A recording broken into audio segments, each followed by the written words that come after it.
All right, I'm hoping this is the last video that I'm going to be doing on this yard machines. This one's taking a lot out of me. I hurt my shoulder real bad fixing that wheel adjuster right there, but at least it does work now. The little indentation now goes in those notches. Before it was just messed up and kind of floating above it, and the wheel would just flop up and down.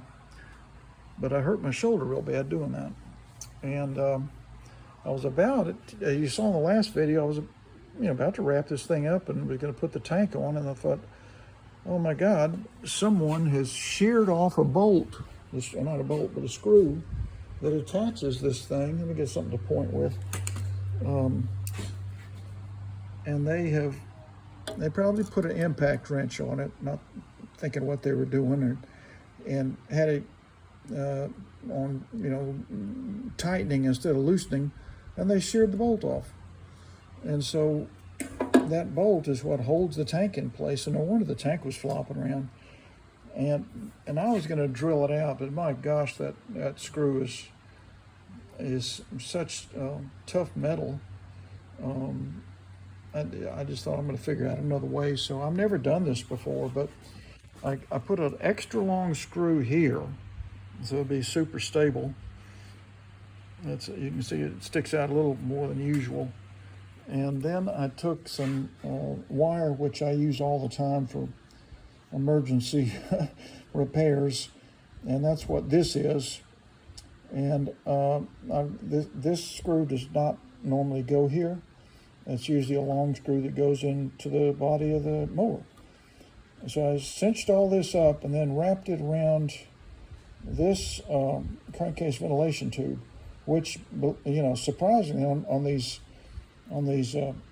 model PulsaJet rigs, these things are often loose, but this one is really snug, so it's kind of helping me. So if you'll notice, I'm trying to move this tank, and it is, especially up here, rock steady.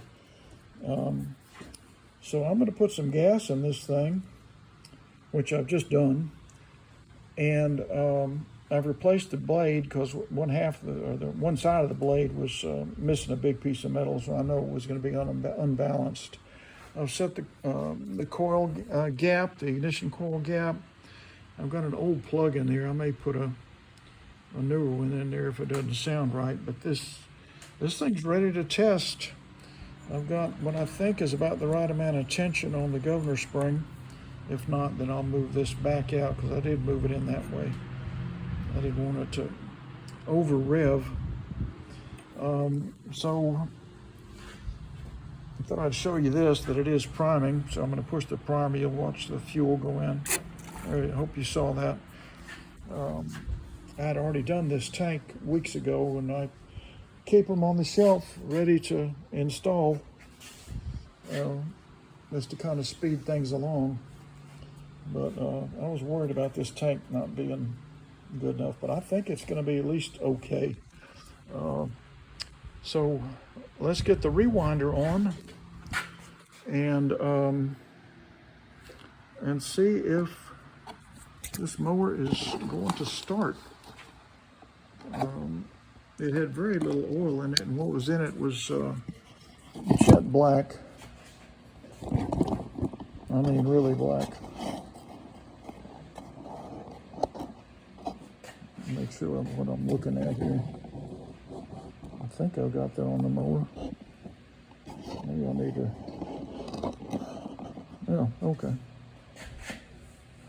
So anyway, the muffler's good. It's not loose. A lot of times they are.